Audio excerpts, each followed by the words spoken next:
نبی پاک علیہ الصلوۃ والسلام فرماتے ہیں، اب ذرا غور سے سنیے گا، اور یہ بخاری شریف کی حدیث ہے، حضرت ابو ہریرہ رضی اللہ تعالیٰ عنہ اس حدیث کے راوی ہیں۔ نبی پاک علیہ الصلوۃ والسلام نے فرمایا، کسی عورت سے نکاح کے لیے 4 چیزوں کو مد نظر رکھا جاتا ہے۔ نارملی 4 چیزیں یا 4 میں سے کوئی 1-2 چیزیں لوگ دیکھ رہے ہوتے ہیں۔ نمبر 1 اس کا مال، پیسے والی ہے کہ نہیں۔ نمبر 2 حسب نسب، خاندان کیسا ہے۔ نمبر 3 حسن و جمال، اور نمبر 4 کچھ لوگ ہوتے ہیں جو دینداری بھی دیکھتے ہیں۔ آقا فرماتے ہیں، تمہاری ناک خاک آلود ہو یا تمہارا ہاتھ خاک آلود ہو، تم دیندار عورت کے حصول کی کوشش کرو۔ یعنی دینداری کو فوقیت دینی چاہیے۔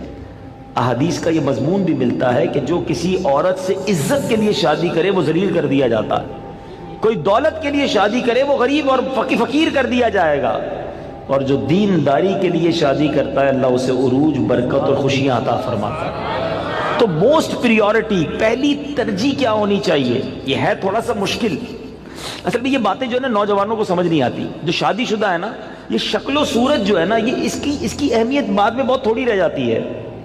آج نوجوان اور لڑکے لڑکیاں ایک امیجنیشن میں ضرور ہوتے ہیں کہ چہرہ کیسا ہو، خوبصورتی کیسی ہو، لیکن شادی کے کچھ عرصے کے بعد چہرے کی وہ اہمیت نہیں ہوتی جو اخلاق کی ہوتی ہے، جو کردار کی ہوتی ہے۔ خوبصورتی ہی سب کچھ نہیں ہے زندگی میں، ایک بات، دل خوبصورت ہونا چاہیے، اس کے اندر اخلاق ہونے چاہیے، اور سب سے مین چیز دینداری ہے۔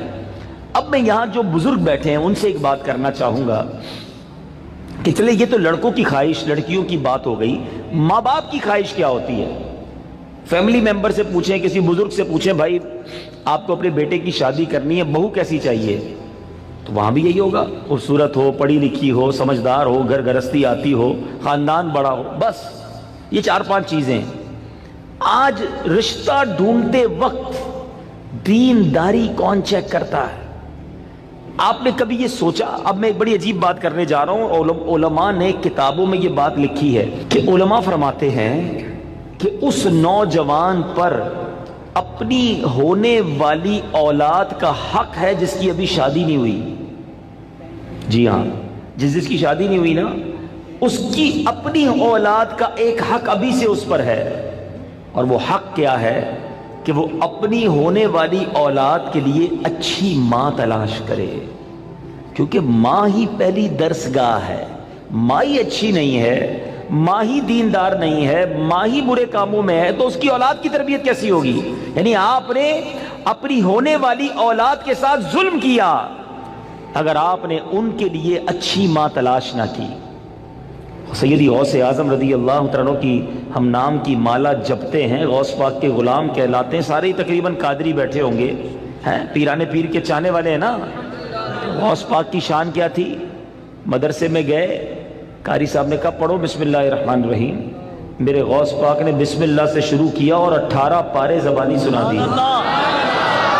قاری صاحب نے کہا پہلا دن ہے مدرسے میں، پہلے دن تو بچہ بسم اللہ مشکل سے پڑھتا ہے، تم نے زبانی 18 پارے سنا دیے، اور بھی سناؤ۔ کہا اتنی یاد ہے؟ کہا کدھر سے یاد کیے؟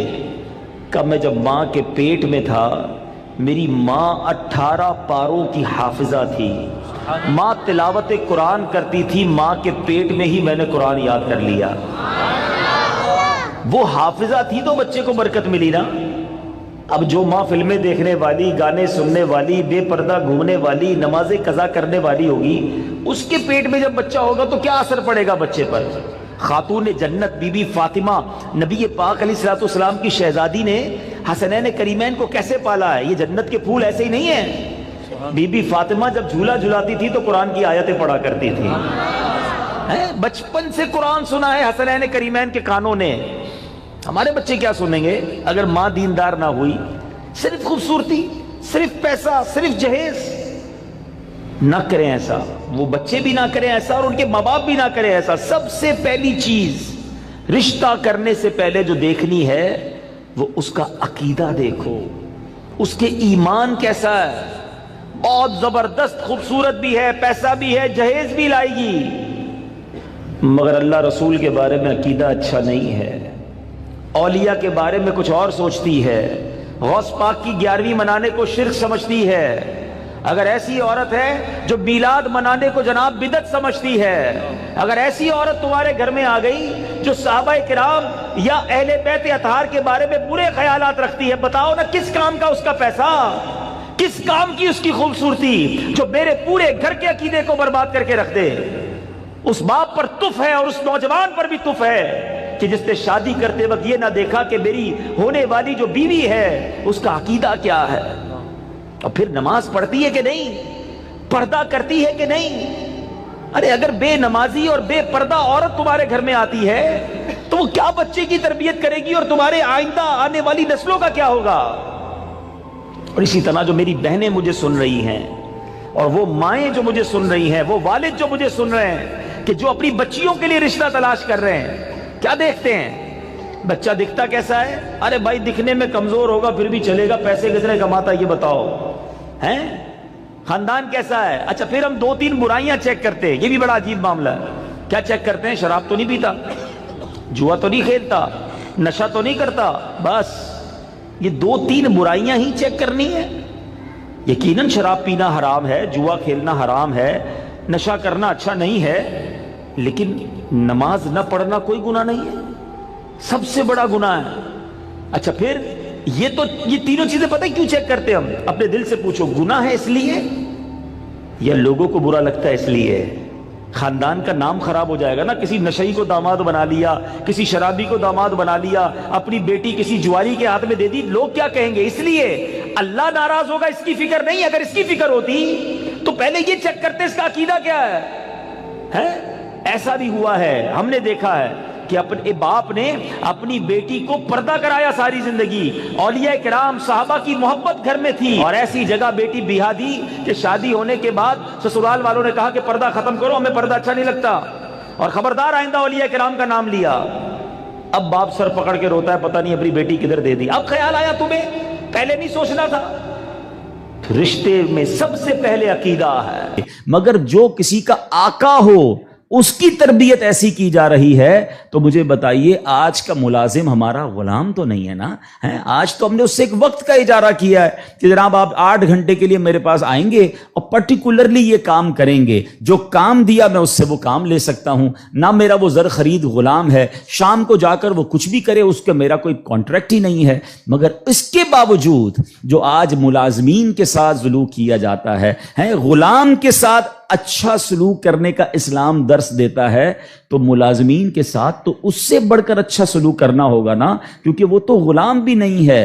مگر آج غریب ملازمین کے ساتھ جس طرح بعض لوگ بیہیو کرتے ہیں، میں ایسا نہیں کہتا کہ سارے لوگ کرتے ہیں، ماشاءاللہ کچھ ہم نے دیکھا، چاہے وہ فیکٹری اونرز ہوں یا مالکان ہوں کاروبار کے، وہ بچوں جیسا سلوک کرتے ہیں، اور کرنا بھی یہی چاہیے۔ وہ غریب ہے تو اس کا مطلب یہ نہیں کہ اس کے پاس دل نہیں ہے، اور اسلام ہمیں حقوق بیان کرتا ہے اور ہمارے صحابہ نے اس کو کس طرح امپلیمنٹ کیا۔ اب یہ ایک بات ذہن میں رکھنی ہے، نبی پاک کی ایک حدیث یاد رکھیے گا، میرے آقا علیہ الصلوۃ والسلام فرماتے ہیں من آذا مسلما فقط آذانی ومن آذانی فقط آذ اللہ، جس نے کسی مسلمان کو تکلیف دی۔ اب اس میں کہیں بھی ایسا نہیں ہے کہ اپنے برابر کے مسلمان کو تکلیف نہیں دینی ہے۔ میں چیمبر آف کامرس کا ممبر ہوں تو کسی چیمبر آف کامرس کے ممبر کو تکلیف نہیں دینی، میں فیکٹری مالک ہوں تو کسی فیکٹری مالک کو تکلیف نہیں دینی، میں ایک ایلیٹ کلاس یا اچھی کلاس کا رہنے والا ہوں تو اپنی طرح کے لوگوں کو تکلیف نہیں دینی۔ یہ مطلقاً حدیث ہے، من آذا مسلمن، ٹھیلے والے کو بھی تکلیف نہیں دینی جو مسلمان ہے، جو جناب میرا ملازم ہے اسے بھی تکلیف نہیں دینی، جو میری فیکٹری کا دروازہ کھولتا ہے مجھے اسے بھی تکلیف نہیں دینی۔ بلکہ میں آپ کو سچ بات بتاؤں، یہ وہ لوگ ہوتے ہیں کہ جن کے ساتھ اچھا سلوک کر کے ہم اپنے رب کو بہت راضی کر سکتے ہیں۔ اب ایک اور واقعہ سنیے، اور سبحان اللہ یہ واقعہ بھی حضرت بلال حبشی ہی سے ریلیٹ کرتا ہے۔ اب آپ ایک اور بات سمجھیے، حضرت بلال حبشی کا بیک گراؤنڈ کیا تھا؟ حبشہ جو ہے وہ ایتھوپیا کو کہتے ہیں، آج کل وہ ملک ایتھوپیا ہے، ٹھیک ہے نا؟ اٹ مینز وہ افریقن تھے، عرب کے اندر ایک افریقن غلام کے طور پر وہ آئے تھے، اور آپ نے بہت ڈیفیکلٹ لائف اسلام کے لیے گزاری۔ جو آپ کا آقا تھا نا امیہ، میں نے وہی کہا کہ باٹ کر لیتے تھے، خرید لیتے تھے، وہ بہت سخت اسلام دشمن تھا۔ اب امیہ کو جب پتا چلا کہ حضرت بلال مسلمان ہو گئے، اب اس نے حضرت بلال پر مظالم کے پہاڑ توڑ دیے. ابھی حیدرآباد میں ہم لوگ موجود ہیں, گرمی کا سیزن ہے, ہم شاید 10 منٹ بھی باہر گرمی میں کھڑے نہ رہ سکیں اس وقت, لیکن مکے کی گرمی, جن کو جو گئے مکے مدینے میں, حضرت بلال کو تپتی ریت پر وہ لٹاتا تھا. اجر عطا فرمائے حضرت ابو بکر صدیق رضی اللہ تعالیٰ عنہ کو. دیکھیں حضرت ابو بکر صدیق بھی بزنس مین تھے. یہ میرا ٹاپک نہیں ہے, ورنہ ایک بہت خوبصورت یہ بھی ٹاپک ہے کہ ہمارے صحابہ جو بزنس مین تھے انہوں نے کہاں کہاں پیسے خرچ کیے. میں اور آپ بھی کرتے ہیں, but what a right investment they did on that time. Hazrat Usman غنی کی انویسٹمنٹ دیکھیں, آج بھی حضرت عثمان غنی کا وقف مدینے میں جاری ہے, آپ کے علم میں ہوگا. بہرحال حضرت ابو بکر صدیق گئے اور امیہ سے کہا کہ بلال مجھے بیچ دو. اب امیہ جو تھا نا وہ بڑا شیطان تو تھا ہی, اسلام دشمن تھا. حضرت بلال سے اس کا بغض کی وجہ بھی یہی تھی. تو اس نے مثال کے طور پہ, اس وقت مارکیٹ ریٹ تھا 500 درہم, میں مثال کے طور پر اس نے کہا میں 1000 درہم لوں گا. آپ نے کہا ٹھیک ہے. حضرت ابو بکر کہتے ہیں کہ نہیں اب 2000 لوں گا. سودا ڈن ہونے کے بعد کہتا ہے اب 2000 لوں گا. آپ نے کہا اوکے. کہا 3000 لوں گا. آپ نے کہا اوکے. وہ قیمت بڑھاتا گیا, حضرت ابو بکر صدیق اوکے کرتے گئے. اب ایک پرٹیکولر بڑی بگ اماؤنٹ پر حضرت بلال کی ڈیل ہو گئی. امیہ کہتا ہے اے ابو بکر, میں نے تو تمہارے بزنس کے بڑے چرچے سنے تھے, مجھے تو یہ پتا تھا کہ تم جو ہے بڑے جانچ کر بڑی طریقے سے سودا خریدتے ہو, اتنا مہنگا یہ حبشی غلام خرید لیا. حضرت ابو بکر کے تاریخی الفاظ سنے, وہ کہتے ہیں امیہ تمہیں کیا معلوم بلال کی قیمت کیا ہے, تم اس سے زیادہ مانگتے میں اس سے زیادہ تمہیں دیتا. اللہ اکبر. رقم دی حضرت بلال کو لے کر نبی پاک کے پاس. اب ذرا سنیے گا, جب نبی پاک نے حضرت بلال کو دیکھا نا, کہا حضرت ابو بکر کہتے ہیں یا رسول اللہ بلال حاضر ہے, بلال کو آزاد کروا کے لایا ہوں. نبی پاک فرماتے ہیں اے ابو بکر, بلال کو خریدنے میں جتنے پیسے خرچ کیے تھوڑے پیسے میرے بھی اس میں شامل کر لو. اتنا پیار. اور حضرت بلال کے اس بیوٹیفل ڈیل میں حضرت ابو بکر نے کہا حضور میرا سب کچھ آپ ہی کا تو ہے, اگر میں نے کچھ خرچ کیا تو حضور یہ سب آپ کا ہے. اب حضرت بلال کا یہ بیک گراؤنڈ تھا, یاد رکھیے گا. اب مکے میں بڑے بڑے سردار بھی مسلمان ہوئے. آپ سب کو یاد ہونا چاہیے اسلامی تاریخ کا ایک ٹرننگ پوائنٹ تھا, اور وہ ٹرننگ پوائنٹ تھا فتح مکہ. ٹھیک ہے نا, فتح مکہ سے پہلے 10,000 لوگ مسلمان ہوئے. میں تھوڑا سا 1-2 منٹ میں تھوڑا سمرائز کر دوں تاکہ آپ میرے ساتھ اور انوالو بھی ہو جائیں, اور یہ تاریخ پتہ ہونی چاہیے. فتح مکہ ہوتی ہے 10 ہجری میں. 10 ہجری کا مطلب 8 ہجری میں, معاف کیجیے گا, فتح مکہ ہوتی ہے 8 ہجری میں. 8 ہجری کا مطلب ہے کہ نبی پاک علیہ الصلوۃ والسلام نے جو 40 سال کی عمر میں اسٹرگل آف اسلام شروع کی, اس کے 13 سال مکے میں گزارے, 8 سال مدینے میں گزارے. 13 اور 8 کتنے ہو گئے؟ 21 سال. 21 ایئرز میں 10,000 مسلمان ہوئے تھے. سمجھ رہے بات کو؟ اور اب کانکر ہوتا ہے مکہ. جب مکہ فتح ہوا اور تمام مظالم کرنے والے لوگ موجود تھے, سرداران مکہ موجود تھے, اور ان کو پتا تھا آج ہمارے تکہ بوٹی کر دیے جائیں گے, آج ہمارے سر قلم کر دیے جائیں گے, کیونکہ ہم نے تو اتنا ستایا ان کو, مکہ چھوڑ کے مدینے جانا پڑا. مگر اینڈ آف دا ڈے جو نبی پاک کا شاندار فیصلہ تھا کہ آپ نے سب کو معافی کا اعلان فرما دیا. یہاں تک کہ صحابہ کرام کی جن پراپرٹیز پر مکے کے کفار نے قبضہ کر لیا تھا, میرے آقا نے کہا وہ پراپرٹیاں بھی تمہیں ہم واپس نہیں لیں گے, وہ بھی تمہاری ہو گئیں. اس معافی کا فائدہ کیا ہوا یہ سمجھنا بہت ضروری ہے کہ 10,000 مسلمان ہیں 21 سالہ کوشش میں, اور سن 10 ہجری میں آفٹر 2 ایئرز جب میرے آقا فتح مکہ کے بعد حج فرماتے ہیں, جس کو ہم حجۃ الوداع کہتے ہیں, اور خطبہ حج کے موقع پر میدان عرفات میں 1,24,000 صحابہ کرام ہوتے ہیں. معافی کا فائدہ دیکھ رہے ہیں؟ ہم کہتے ہیں بدلہ لوں گا, دشمنی چلے گی, نسل در نسل چلے گی, مٹا کے رکھ دوں گا, چھوڑوں گا نہیں. لڑائی کر کے دیکھ لو یا معاف کر کے دیکھ لو. ایک معافی نے اسلام کو کہاں پہنچایا؟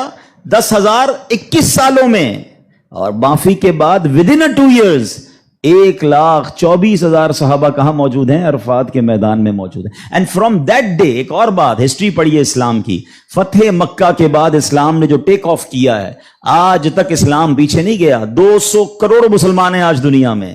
یہ فیضان ہے فتح مکہ کے اس اعلان کا, لا تثریب علیکم اليوم, آج تم سب آزاد ہو, تم سے کوئی سوال نہیں ہوگا. اور اس کے بعد سے اسلام کو جو عروج ملا. لیکن بھائی تربیت کا ٹائم تھا نا, جب یہ فتح مکہ ہو گیا نا, تو پیارے آقا علیہ الصلوۃ والسلام نے اب مکے کی چابی, کعبے کی چابی ملی, اور اب کعبے کی چھت پہ اذان دینی تھی. یعنی ایک طرح سے یہ ایک وکٹری کا اعلان تھا. تو نبی پاک نے کس کو کہا؟ حضرت بلال کو کہا کہ ایک بلال جاؤ اور کعبے کی چھت پہ اذان دو.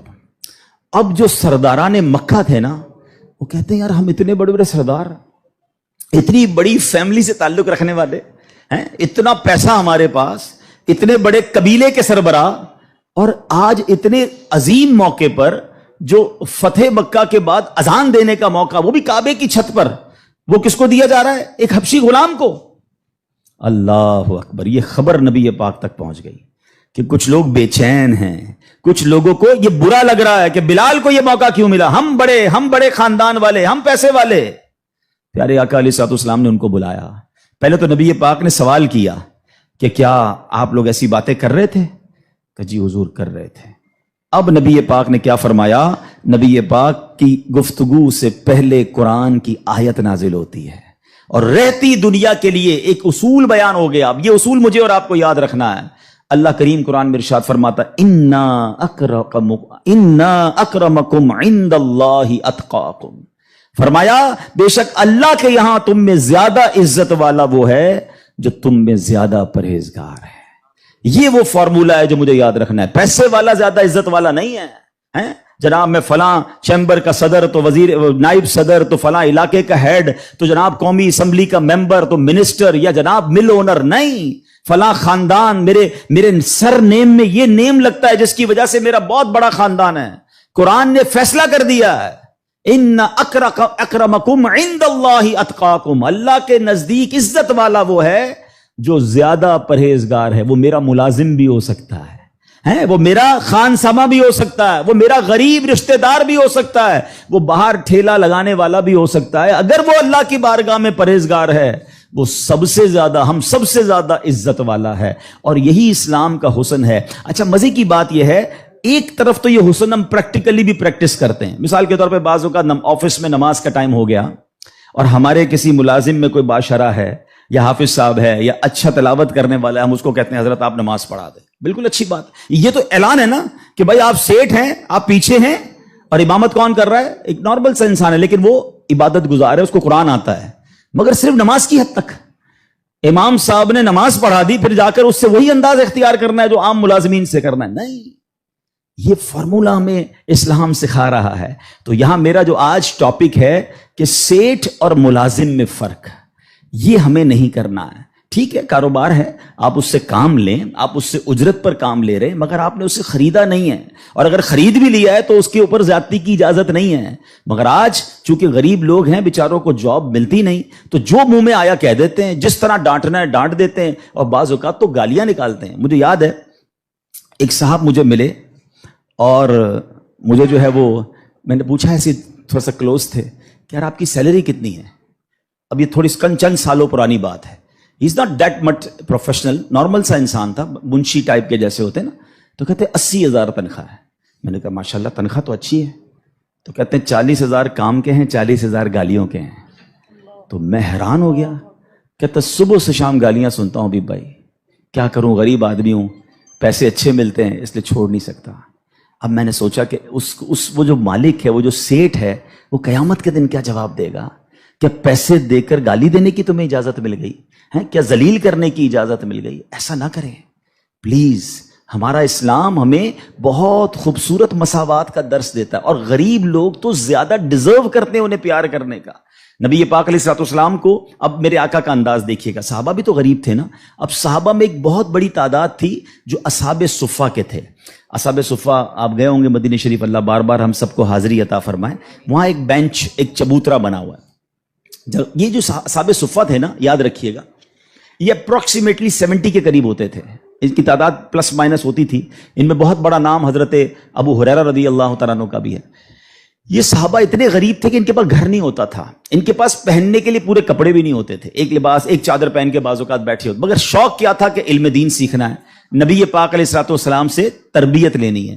تو کھانا بھی پیارے آقا انہیں بھجوا دیتے, اور نبی پاک ان کے ساتھ رہتے تھے. اب ذرا یاد رکھیے گا, صحابہ کرام کچھ تھے جو مزدوری کا کام کرتے تھے. ہمارے ساتھ بھی کبھی کبھی ہوتا ہے کہ یار کوئی محنت مزدوری والا آئے تو اس کے کپڑوں سے اسمیل آتی ہے, کپڑے پرانے ہوتے ہیں, بدبو آ رہی ہوتی ہے, ہم اس سے دور ہو جاتے ہیں. اب کیا ہوا کہ نبی پاک علیہ الصلوۃ والسلام کے پاس کچھ ایسے لوگ آ کر بیٹھنا شروع ہوئے جب پیارے آقا اللہ کا ذکر کر رہے ہوتے تھے کہ بال بکھرے ہوتے تھے، پہننے کے لیے ایک کپڑا ہوتا تھا اور ان کی اسمیل بھی آتی تھی، کپڑوں سے مہک بھی آتی تھی. تو نبی پاک علیہ السلام نے فرمایا الحمدللہ الذی جعل فی امتی من امری ان اصبر نفسی معہم، سب تعریف اللہ پاک کے لیے ہیں جس نے میری امت میں ایسے لوگ پیدا فرمائے جن کے ساتھ اپنی جان مانوس رکھنے کا مجھے حکم دیا گیا ہے. اور یہ حکم اللہ نے قرآن مجید فرقان حمید میں دیا، وَاصْبِرْ نَفْسَكَ مَعَ الَّذِينَ يَدْعُونَ رَبَّهُمْ بِالْغَدَاةِ وَالْعَشِيِّ يُرِيدُونَ وَجْهَهُ، اور اپنی جان کو ان لوگوں کے ساتھ مانوس رکھ جو صبح و شام اپنے رب کو پکارتے ہیں، اس کی رضا چاہتے ہیں، غریب ہیں مگر نیک ہیں، اللہ کی رضا چاہتے ہیں، ذکر الہی کرتے ہیں. آقا فرماتے نبی پاک ان مزدوروں کے ساتھ بیٹھ جایا کرتے تھے. اور آج بعض اوقات ہم اپنے ساتھ ایسے لوگوں کو بٹھانا پسند نہیں کرتے، بہت معذرت کے ساتھ. یہ تکبر کی نشانی ہے. تکبر کہتے ہی تو اسی کو ہے نا کہ اپنے سے کسی کو ذلیل سمجھنا. اور try to understand the severity of proud. یہ جو تکبر ہے نا، یہ اتنا خطرناک گناہ ہے کہ سب سے پہلے تو یہ سمجھیے کہ کائنات میں سب سے پہلا گناہ کیا ہوا تھا؟ تکبر ہوا تھا اور حسد ہوا تھا. یہ اتنے پرانے گناہ شیطان نے کیا تھا. شیطان کوئی پہلے سے ہی اللہ کا نافرمان نہیں تھا. 40,000 سال اس نے عبادت کی، جنت کا خزانچی تھا، فرشتوں کا استاد تھا، معلم الملکوت تھا.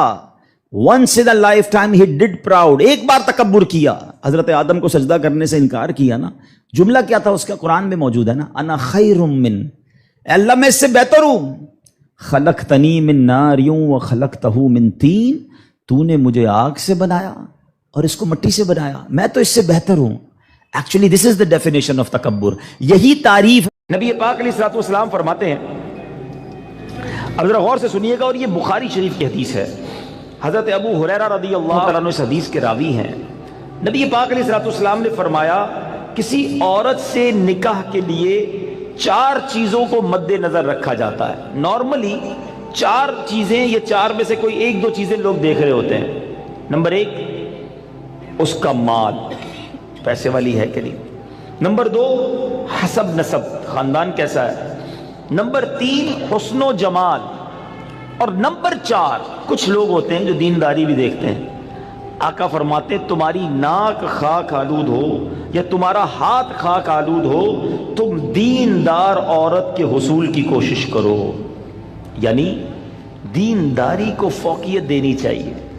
احادیث کا یہ مضمون بھی ملتا ہے کہ جو کسی عورت سے عزت کے لیے شادی کرے وہ ذلیل کر دیا جاتا ہے.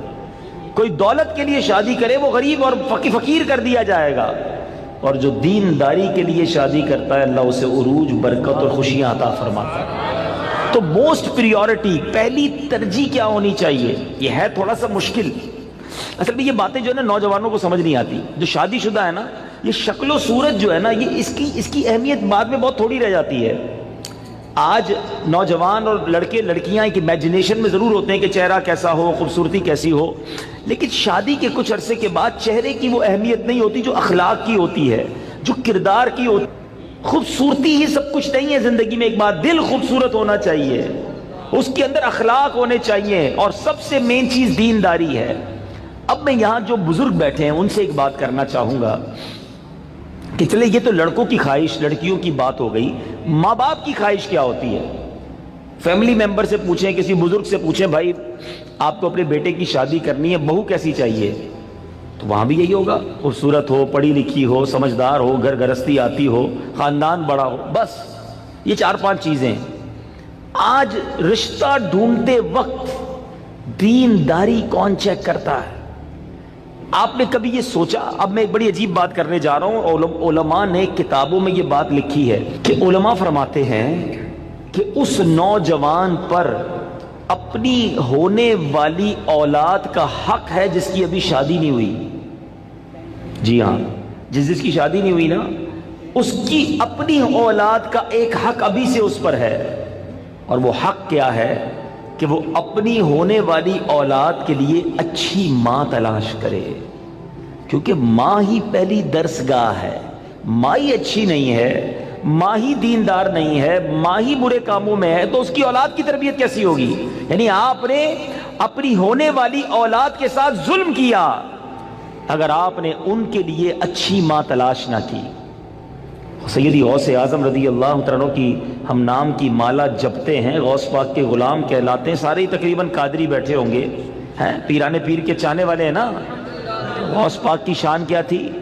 مدرسے میں گئے، قاری صاحب نے کہا پڑھو بسم اللہ الرحمن الرحیم، میرے غوث پاک نے بسم اللہ سے شروع کیا اور 18 پارے زبانی سنا دی۔ قاری صاحب نے کہا پہلا دن ہے مدرسے میں، پہلے دن تو بچہ بسم اللہ مشکل سے پڑھتا ہے، تم نے زبانی 18 پارے سنا دیے، اور بھی سناؤ۔ کہ اتنی یاد ہے؟ کہ کدھر سے یاد کیے؟ کہ میں جب ماں کے پیٹ میں تھا میری ماں 18 پاروں کی حافظہ تھی، ماں تلاوت قرآن کرتی تھی، ماں کے پیٹ میں ہی میں نے قرآن یاد کر لیا۔ وہ حافظہ تھی تو بچے کو برکت ملی نا۔ اب جو ماں فلمیں دیکھنے والی، گانے سننے والی، بے پردہ گھومنے والی، نمازیں قضا کرنے والی ہوگی، اس کے پیٹ میں جب بچہ ہوگا تو کیا اثر پڑے گا بچے پر؟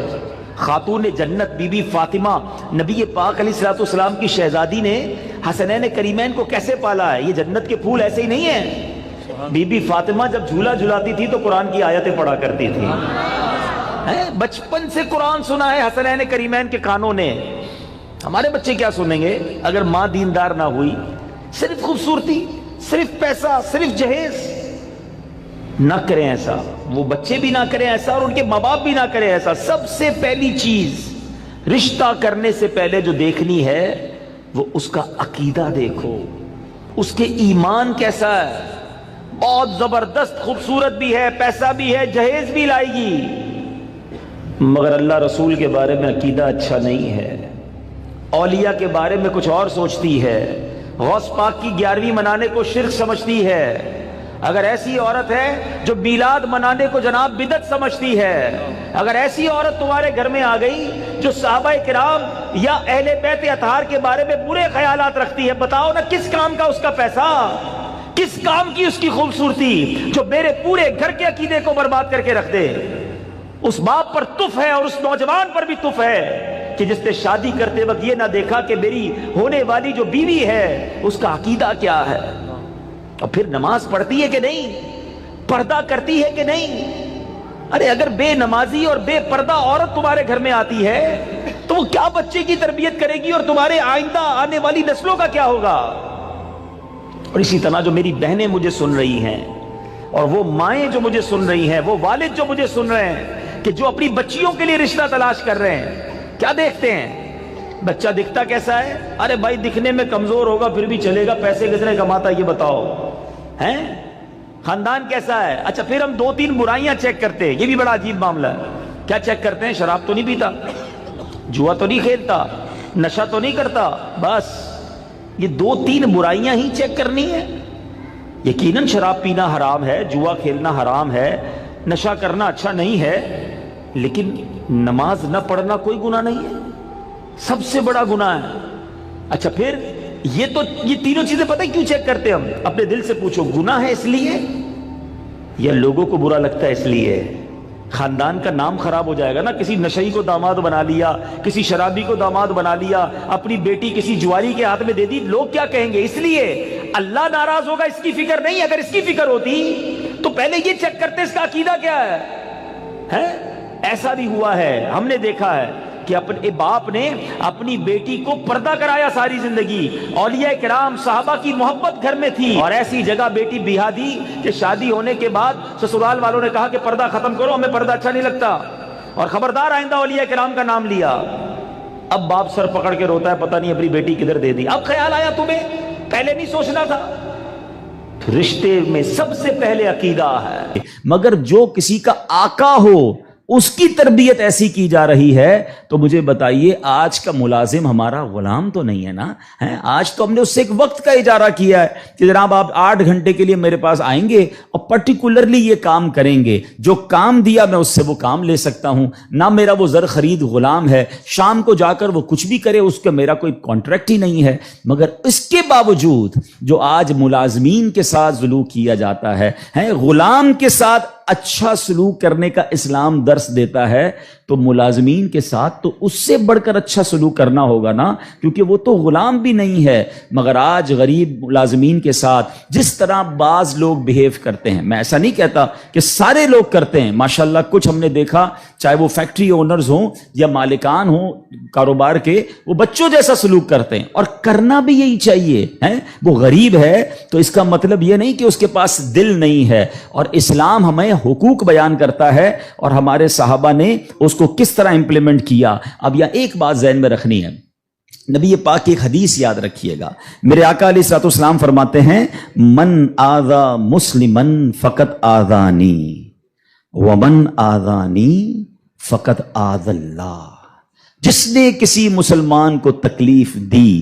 اب اس میں کہیں بھی ایسا نہیں ہے کہ اپنے برابر کے مسلمان کو تکلیف نہیں دینی ہے۔ میں چیمبر آف کامرس کا ممبر ہوں تو کسی چیمبر آف کامرس کے ممبر کو تکلیف نہیں دینی، میں فیکٹری مالک ہوں تو کسی فیکٹری مالک کو تکلیف نہیں دینی، میں ایک ایلیٹ کلاس یا اچھی کلاس کا رہنے والا ہوں تو اپنی طرح کے لوگوں کو تکلیف نہیں دینی۔ یہ مطلقاً حدیث ہے، من آذا مسلمن، ٹھیلے والے کو بھی تکلیف نہیں دینی جو مسلمان ہے، جو جناب میرا ملازم ہے اسے بھی تکلیف نہیں دینی، جو میری فیکٹری کا دروازہ کھولتا ہے مجھے اسے بھی تکلیف نہیں دینی۔ بلکہ میں آپ کو سچ بات بتاؤں، یہ وہ لوگ ہوتے ہیں کہ جن کے ساتھ اچھا سلوک کر کے ہم اپنے رب کو بہت راضی کر سکتے ہیں۔ اب ایک اور واقعہ سنیے، اور سبحان اللہ یہ واقعہ بھی حضرت بلال حبشی ہی سے ریلیٹ کرتا ہے۔ اب آپ ایک اور بات سمجھیے، حضرت بلال حبشی کا بیک گراؤنڈ کیا تھا؟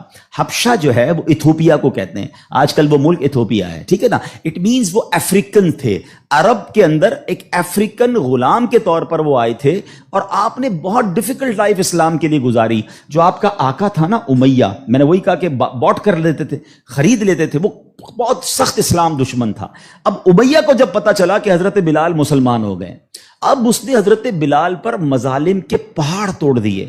ابھی حیدرآباد میں ہم لوگ موجود ہیں، گرمی کا سیزن ہے، ہم شاید 10 منٹ بھی باہر گرمی میں کھڑے نہ رہ سکیں اس وقت، لیکن مکے کی گرمی، جن کو جو گئے مکے مدینے میں، حضرت بلال کو تپتی ریت پر وہ لٹاتا تھا۔ اجر عطا فرمائے حضرت ابو بکر صدیق رضی اللہ تعالیٰ عنہ کو۔ دیکھیں حضرت ابو بکر صدیق بھی بزنس مین تھے، یہ میرا ٹاپک نہیں ہے، ورنہ ایک بہت خوبصورت یہ بھی ٹاپک ہے کہ ہمارے صحابہ جو بزنس مین تھے انہوں نے کہاں کہاں پیسے خرچ کیے۔ میں اور آپ بھی کرتے ہیں، but what a right investment they did on that time. Hazrat Usman غنی کی انویسٹمنٹ دیکھیں، آج بھی حضرت عثمان غنی کا وقف مدینے میں جاری ہے، آپ کے علم میں ہوگا۔ بہرحال حضرت ابو بکر صدیق گئے اور امیہ سے کہا کہ بلال مجھے بیچ دو۔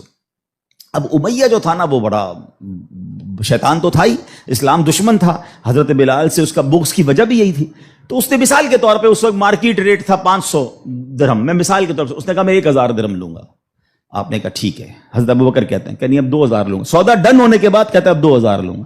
آپ نے کہا اوکے، کہا 3000 لوں گا۔ آپ نے کہا اوکے۔ وہ قیمت بڑھاتا گیا، حضرت ابوبکر صدیق اوکے کرتے گئے۔ اب ایک پرٹیکولر بڑی بگ اماؤنٹ پر حضرت بلال کی ڈیل ہو گئی۔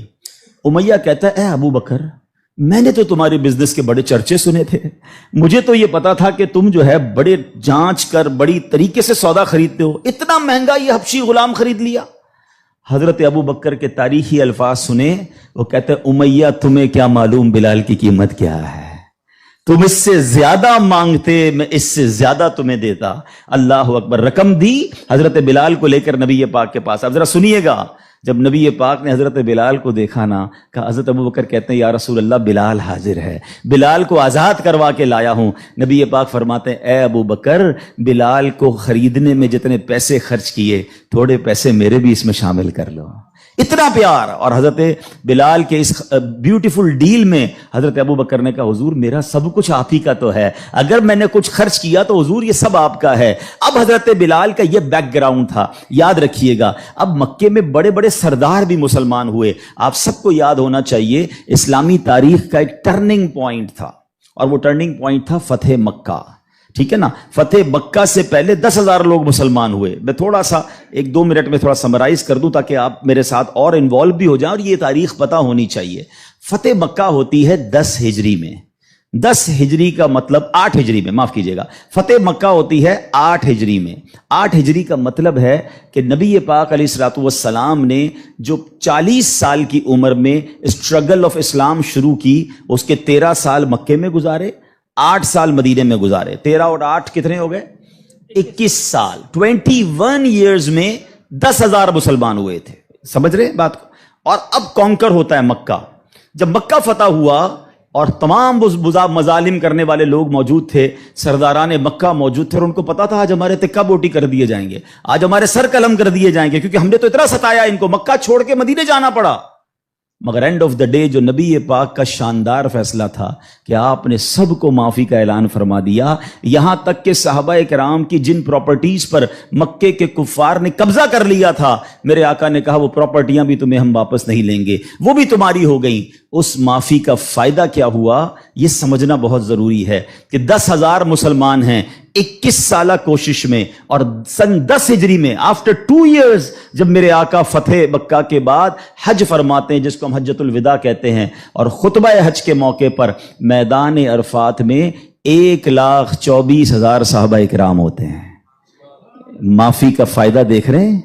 ہم کہتے ہیں بدلہ لوں گا، دشمنی چلے گی، نسل در نسل چلے گی، مٹا کے رکھ دوں گا، چھوڑوں گا نہیں. لڑائی کر کے دیکھ لو یا معاف کر کے دیکھ لو. ایک معافی نے اسلام کو کہاں پہنچایا؟ 10,021 سالوں میں. اور معافی کے بعد ودن 2 ایئرز 1,24,000 صحابہ کہاں موجود ہیں؟ عرفات کے میدان میں موجود ہیں. اینڈ فرام دیٹ ڈے، ایک اور بات، ہسٹری پڑھیے اسلام کی، فتح مکہ کے بعد اسلام نے جو ٹیک آف کیا ہے، آج تک اسلام پیچھے نہیں گیا. 200 کروڑ مسلمان ہیں آج دنیا میں. یہ فیضان ہے فتح مکہ کے اس اعلان کا، لا تثریب علیکم اليوم، آج تم سب آزاد ہو، تم سے کوئی سوال نہیں ہوگا. اور اس کے بعد سے اسلام کو جو عروج ملا. لیکن بھائی تربیت کا ٹائم تھا نا. جب یہ فتح مکہ ہو گیا نا تو پیارے آقا علیہ الصلوۃ والسلام نے اب مکے کی چابی، کعبے کی چابی ملی، اور اب کعبے کی چھت پہ اذان دینی تھی. یعنی ایک طرح سے یہ ایک وکٹری کا اعلان تھا. تو نبی پاک نے کس کو کہا؟ حضرت بلال کو کہا کہ ایک بلال جاؤ اور کعبے کی چھت پہ اذان دو. اب جو سرداران مکہ تھے نا، وہ کہتے ہیں یار ہم اتنے بڑے بڑے سردار، اتنی بڑی فیملی سے تعلق رکھنے والے ہیں، اتنا پیسہ ہمارے پاس، اتنے بڑے قبیلے کے سربراہ، اور آج اتنے عظیم موقع پر جو فتح مکہ کے بعد اذان دینے کا موقع، وہ بھی کعبے کی چھت پر، وہ کس کو دیا جا رہا ہے؟ ایک حبشی غلام کو. اللہ اکبر. یہ خبر نبی پاک تک پہنچ گئی کہ کچھ لوگ بے چین ہیں، کچھ لوگوں کو یہ برا لگ رہا ہے کہ بلال کو یہ موقع کیوں ملا، ہم بڑے خاندان والے، ہم پیسے والے. پیارے آقا علیہ الصلوۃ والسلام نے ان کو بلایا. پہلے تو نبی پاک نے سوال کیا کہ کیا آپ لوگ ایسی باتیں کر رہے تھے؟ کہ جی حضور کر رہے تھے. اب نبی پاک نے کیا فرمایا؟ نبی پاک کی گفتگو سے پہلے قرآن کی آیت نازل ہوتی ہے، اور رہتی دنیا کے لیے ایک اصول بیان ہو گیا. اب یہ اصول مجھے اور آپ کو یاد رکھنا ہے. اللہ کریم قرآن میں ارشاد فرماتا انا اکرمکم عند اللہ اتقاکم. فرمایا بے شک اللہ کے یہاں تم میں زیادہ عزت والا وہ ہے جو تم میں زیادہ پرہیزگار ہے. یہ وہ فارمولہ ہے جو مجھے یاد رکھنا ہے. پیسے والا زیادہ عزت والا نہیں ہے. جناب میں فلاں چیمبر کا صدر تو وزیر نائب صدر تو فلاں علاقے کا ہیڈ تو جناب قومی اسمبلی کا ممبر تو منسٹر یا جناب مل اونر نہیں. فلاں خاندان میرے سر نیم میں یہ نیم لگتا ہے جس کی وجہ سے میرا بہت بڑا خاندان ہے. قرآن نے فیصلہ کر دیا ہے ان اکرمکم عند اللہ اتقاکم. اللہ کے نزدیک عزت والا وہ ہے جو زیادہ پرہیزگار ہے. وہ میرا ملازم بھی ہو سکتا ہے، وہ میرا خان سما بھی ہو سکتا ہے، وہ میرا غریب رشتہ دار بھی ہو سکتا ہے، وہ باہر ٹھیلا لگانے والا بھی ہو سکتا ہے. اگر وہ اللہ کی بارگاہ میں پرہیزگار ہے وہ سب سے زیادہ، ہم سب سے زیادہ عزت والا ہے. اور یہی اسلام کا حسن ہے. اچھا مزے کی بات یہ ہے، ایک طرف تو یہ حسن ہم پریکٹیکلی بھی پریکٹس کرتے ہیں. مثال کے طور پہ بعض اوقات آفس میں نماز کا ٹائم ہو گیا اور ہمارے کسی ملازم میں کوئی باشرہ ہے یا حافظ صاحب ہے یا اچھا تلاوت کرنے والا ہے، ہم اس کو کہتے ہیں حضرت آپ نماز پڑھا دیں. بالکل اچھی بات. یہ تو اعلان ہے نا کہ بھائی آپ سیٹ ہیں، آپ پیچھے ہیں، اور امامت کون کر رہا ہے؟ ایک نارمل سا انسان ہے، لیکن وہ عبادت گزار ہے، اس کو قرآن آتا ہے. مگر صرف نماز کی حد تک. امام صاحب نے نماز پڑھا دی، پھر جا کر اس سے وہی انداز اختیار کرنا ہے جو عام ملازمین سے کرنا ہے. نہیں، یہ فارمولہ ہمیں اسلام سکھا رہا ہے. تو یہاں میرا جو آج ٹاپک ہے کہ سیٹ اور ملازم میں فرق، یہ ہمیں نہیں کرنا ہے. ٹھیک ہے کاروبار ہے, آپ اس سے کام لیں, آپ اس سے اجرت پر کام لے رہے ہیں, مگر آپ نے اسے خریدا نہیں ہے, اور اگر خرید بھی لیا ہے تو اس کے اوپر زیادتی کی اجازت نہیں ہے. مگر آج چونکہ غریب لوگ ہیں, بیچاروں کو جاب ملتی نہیں, تو جو منہ میں آیا کہہ دیتے ہیں, جس طرح ڈانٹنا ہے ڈانٹ دیتے ہیں, اور بعض اوقات تو گالیاں نکالتے ہیں. مجھے یاد ہے ایک صاحب مجھے ملے, اور مجھے جو ہے وہ میں نے پوچھا, ایسے تھوڑا سا کلوز تھے, کہ یار آپ کی سیلری کتنی ہے؟ اب یہ تھوڑی چند سالوں پرانی بات ہے. He is not that much professional, normal سا انسان تھا, منشی ٹائپ کے جیسے ہوتے ہیں نا. تو کہتے 80,000 تنخواہ ہے. میں نے کہا ماشاءاللہ تنخواہ تو اچھی ہے. تو کہتے ہیں 40,000 کام کے ہیں, 40,000 گالیوں کے ہیں. تو میں حیران ہو گیا. کہتا صبح سے شام گالیاں سنتا ہوں. بھی بھائی کیا کروں, غریب آدمی ہوں, پیسے اچھے ملتے ہیں اس لیے چھوڑ نہیں سکتا. اب میں نے سوچا کہ وہ جو مالک ہے, وہ جو سیٹ ہے, وہ قیامت کے دن کیا جواب دے گا؟ کیا پیسے دے کر گالی دینے کی تمہیں اجازت مل گئی ہے؟ کیا ذلیل کرنے کی اجازت مل گئی؟ ایسا نہ کریں پلیز. ہمارا اسلام ہمیں بہت خوبصورت مساوات کا درس دیتا ہے, اور غریب لوگ تو زیادہ ڈیزرو کرتے ہیں انہیں پیار کرنے کا. نبی پاک علیہ الصلوۃ والسلام کو, اب میرے آقا کا انداز دیکھیے گا, صحابہ بھی تو غریب تھے نا. اب صحابہ میں ایک بہت بڑی تعداد تھی جو اصحاب صفہ کے تھے. اصحاب صفہ آپ گئے ہوں گے مدینہ شریف, اللہ بار بار ہم سب کو حاضری عطا فرمائے. وہاں ایک بینچ, ایک چبوترا بنا ہوا ہے. یہ جو اصحاب صفہ تھے نا, یاد رکھیے گا, یہ اپروکسیمیٹلی 70 کے قریب ہوتے تھے. ان کی تعداد پلس مائنس ہوتی تھی. ان میں بہت بڑا نام حضرت ابو ہریرہ رضی اللہ تعالیٰ عنہ کا بھی ہے. یہ صحابہ اتنے غریب تھے کہ ان کے پاس گھر نہیں ہوتا تھا, ان کے پاس پہننے کے لیے پورے کپڑے بھی نہیں ہوتے تھے. ایک لباس, ایک چادر پہن کے بعض اوقات بیٹھے ہوتے, مگر شوق کیا تھا کہ علم دین سیکھنا ہے, نبی پاک علیہ الصلوۃ والسلام سے تربیت لینی ہے. تو کھانا بھی پیارے آقا انہیں بھجوا دیتے, اور نبی پاک ان کے ساتھ رہتے تھے. اب ذرا یاد رکھیے گا, صحابہ کرام کچھ تھے جو مزدوری کا کام کرتے تھے. ہمارے ساتھ بھی کبھی کبھی ہوتا ہے کہ یار کوئی محنت مزدوری والا آئے تو اس کے کپڑوں سے اسمیل آتی ہے, کپڑے پرانے ہوتے ہیں, بدبو آ رہی ہوتی ہے, ہم اس سے دور ہو جاتے ہیں. اب کیا ہوا کہ نبی پاک علیہ الصلوۃ والسلام کے پاس کچھ ایسے لوگ آ کر بیٹھنا شروع ہوئے, جب پیارے آقا اللہ کا ذکر کر رہے ہوتے تھے, کہ بال بکھرے ہوتے تھے, پہننے کے لیے کپڑا ہوتا تھا, اور ان کی اسمیل بھی آتی تھی, کپڑوں سے مہک بھی آتی تھی. تو نبی پاک علیہ الصلوۃ والسلام نے فرمایا, الحمدللہ الذی جعل فی امتی من امری ان اصبر نفسی معہم. سب تعریف اللہ پاک کے لیے ہیں جس نے میری امت میں ایسے لوگ پیدا فرمائے جن کے ساتھ اپنی جان مانوس رکھنے کا مجھے حکم دیا گیا ہے. اور یہ حکم اللہ نے قرآن مجید فرقان حمید میں دیا, وَاصْبِرْ نَفْسَكَ مَعَ الَّذِينَ يَدْعُونَ رَبَّهُمْ بِالْغَدَاةِ وَالْعَشِيِّ يُرِيدُونَ وَجْهَهُ. اور اپنی جان کو ان لوگوں کے ساتھ مانوس رکھ جو صبح و شام اپنے رب کو پکارتے ہیں, اس کی رضا چاہتے ہیں. غریب ہیں مگر نیک ہیں, اللہ کی رضا چاہتے ہیں, ذکر الہی کرتے ہیں. آقا فرماتے نبی پاک ان مزدوروں کے ساتھ بیٹھ جایا کرتے تھے. اور آج بعض اوقات ہم اپنے ساتھ ایسے لوگوں کو بٹھانا پسند نہیں کرتے, بہت معذرت کے ساتھ. یہ تکبر کی نشانی ہے. تکبر کہتے ہی تو اسی کو ہے نا, کہ اپنے سے کسی کو ذلیل سمجھنا, اور try to understand the severity of proud. یہ جو تکبر ہے نا, یہ اتنا خطرناک گناہ ہے کہ سب سے پہلے تو یہ سمجھیے کہ کائنات میں سب سے پہلا گناہ کیا ہوا تھا؟ تکبر ہوا تھا اور حسد ہوا تھا. یہ اتنے پرانے گناہ شیطان نے کیا تھا. شیطان کوئی پہلے سے ہی اللہ کا نافرمان نہیں تھا.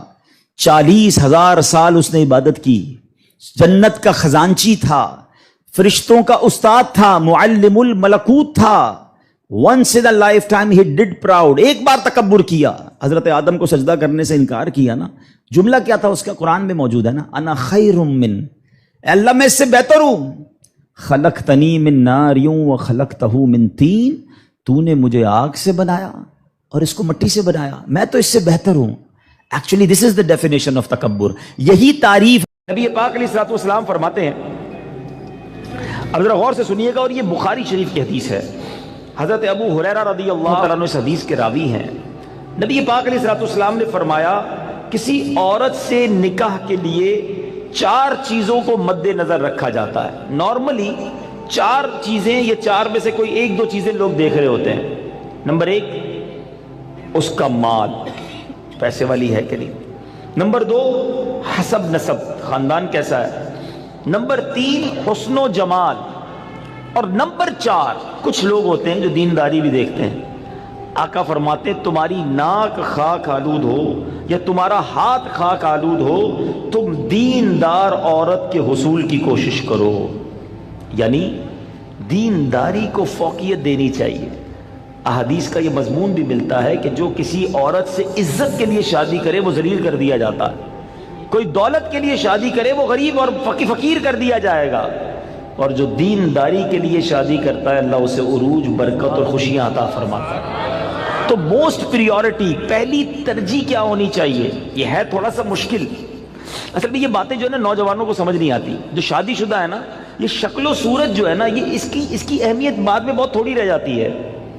آج نوجوان اور لڑکے لڑکیاں ایک امیجنیشن میں ضرور ہوتے ہیں کہ چہرہ کیسا ہو، خوبصورتی کیسی ہو، لیکن شادی کے کچھ عرصے کے بعد چہرے کی وہ اہمیت نہیں ہوتی جو اخلاق کی ہوتی ہے، جو کردار